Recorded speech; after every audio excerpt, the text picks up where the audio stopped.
নমস্কার বন্ধুরা, সুনিতার হেসেলে সবাইকে স্বাগত। আজ আপনাদের সঙ্গে একটি বহু পুরানো রান্না শেয়ার করব।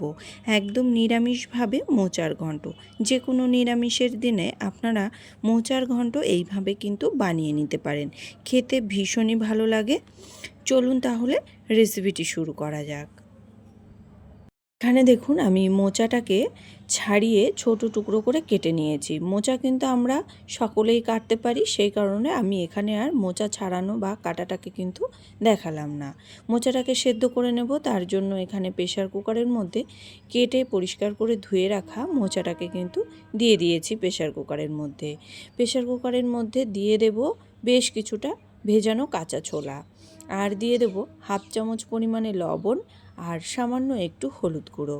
সমস্ত কিছু খুব ভালো করে মিশিয়ে নিয়ে প্রেসার কুকারের ঢাকনা বন্ধ করে দিয়ে আমি 2টো সিটি দিয়ে নেব। এদিকে মোচা সেদ্ধ হোক, তার মধ্যে আমি একটা মশলা তৈরি করে নেব। নিয়েছি 1 চামচ গোটা জিরে, 1 চামচ গোটা ধনে, আর কয়েকটা গরম মশলা, একটু আদা নিয়েছি, বেশ কিছুটা কাঁচা লঙ্কা নিয়েছি, আর একটা বড় সাইজের টমেটো নিয়েছি। এই সমস্ত মশলার আমি একটা পেস্ট বানিয়ে নেব। ওভেনে কড়াই বসিয়ে দিয়েছি, তাতে দিয়ে দিয়েছি পরিমাণ মতো সর্ষের তেল। তেল খুব ভালো করে গরম হয়ে গেলে এর মধ্যে ফোড়ন হিসাবে দিয়ে দেব শুকনো লঙ্কা, তেজপাতা আর গোটা জিরে। ফোড়নটাকে প্রথমেই খুব ভালো করে একটু ভেজে নেব। ফোড়নটা খুব ভালো করে ভেজে নেওয়া হয়ে গেছে। এবার এর মধ্যে দিয়ে দেব কোরানো নারকেল। এখানে আমি 2 চামচের মতো কোরানো নারকেল ব্যবহার করেছি। নারকেলটাকে প্রথমে কিন্তু একদম লো আঁচে হালকা লালচে কালার করে ভেজে নেব। নারকেল ভাজা হয়ে গেছে। এবার এর মধ্যে দিয়ে দেব হাফ চামচ কাশ্মীরি লঙ্কার গুঁড়ো, আর দিয়ে দিয়েছি পরিমাণ মতো একটু হলুদ গুঁড়ো।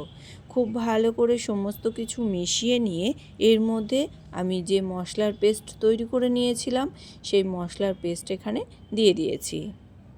খুব ভালো করে মশলাটাকে কিন্তু তেলের সঙ্গে একটু মিশিয়ে নেব। দেখুন মশলাটাকে কিন্তু বেশ ভালো করে তেলের সঙ্গে একটু মিশিয়ে নিয়েছি। এবার এর মধ্যে দিয়ে দিয়েছি স্বাদ অনুযায়ী লবণ দিয়ে মশলাটাকে বেশ ভালো করে একটু কষিয়ে নিতে হবে। মশলা বেশ ভালো করে কষানো হয়ে গেছে। এবার এর মধ্যে দিয়ে দিয়েছি টুকরো করে রাখা আলু। এখানে আমি 2টো ছোট সাইজের আলুকে ছোট ছোট টুকরো করে কেটে নিয়েছি, সেই আলুর টুকরো এখানে দিয়ে দিয়েছি। আলু কিন্তু আমি আলাদা করে ভেজে নিইনি।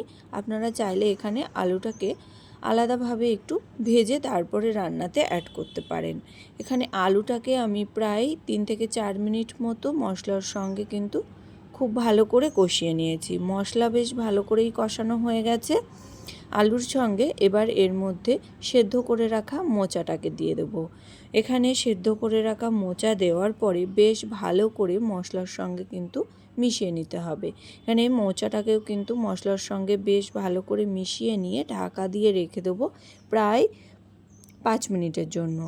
এর মধ্যে আমি এখানে 1 চামচের মতো গোবিন্দভোগ চালকে বেশ ঘন্টাখানেক আগে ভিজিয়ে রেখেছিলাম।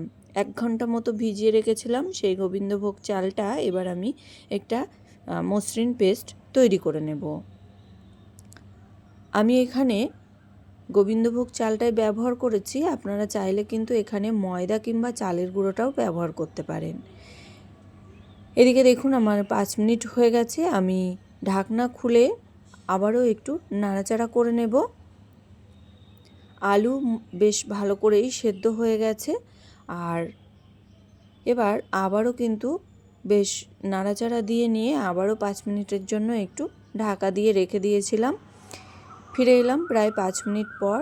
এখানে দেখুন মোচা কিন্তু বেশ ভালো করেই রান্না হয়ে গেছে। এবার এর মধ্যে আমি দিয়ে দেব 1 চামচের মতো চিনি, আর দিয়ে দেব 1 চামচ কোরানো নারকেল, আর 1 চামচ ঘি দিয়ে দেব। খুব ভালো করে সমস্ত কিছু কিন্তু মিশিয়ে নেব। যেহেতু নিরামিষ রান্না সেই কারণেই আমি এখানে সামান্য একটু চিনি ব্যবহার করেছি। খুব ভালো করে মিশিয়ে নিয়েছি সমস্ত কিছু। এবার এর মধ্যে আমি যে গোবিন্দভোগ চালের যে মিশ্রণটা তৈরি করে রেখেছিলাম সেই মিশ্রণটা কিন্তু এবার এর মধ্যে দিয়ে দিয়েছি।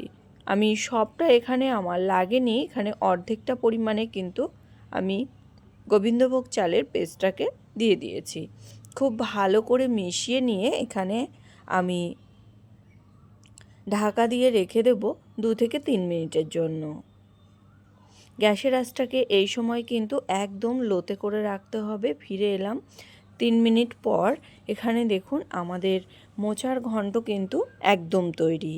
এটা গরম গরম ভাতের সঙ্গে খেতে কিন্তু ভীষণই ভালো লাগে, তাছাড়া কিন্তু রুটির সঙ্গে খেতেও ভীষণই ভালো লাগে। তাহলে বন্ধুরা, আমার এই মোচার ঘন্টের রেসিপি আপনাদের কেমন লাগলো অবশ্যই কিন্তু কমেন্ট করে জানাবেন। যদি ভালো লেগে থাকে তাহলে একটা লাইক করবেন আর সাবস্ক্রাইব করে পাশে থাকার অনুরোধ রইল। আজকের মতো এই পর্যন্তই। আবার দেখা হবে নতুন কোনো রেসিপি নিয়ে। ভালো থাকবেন, সুস্থ থাকবেন। ধন্যবাদ।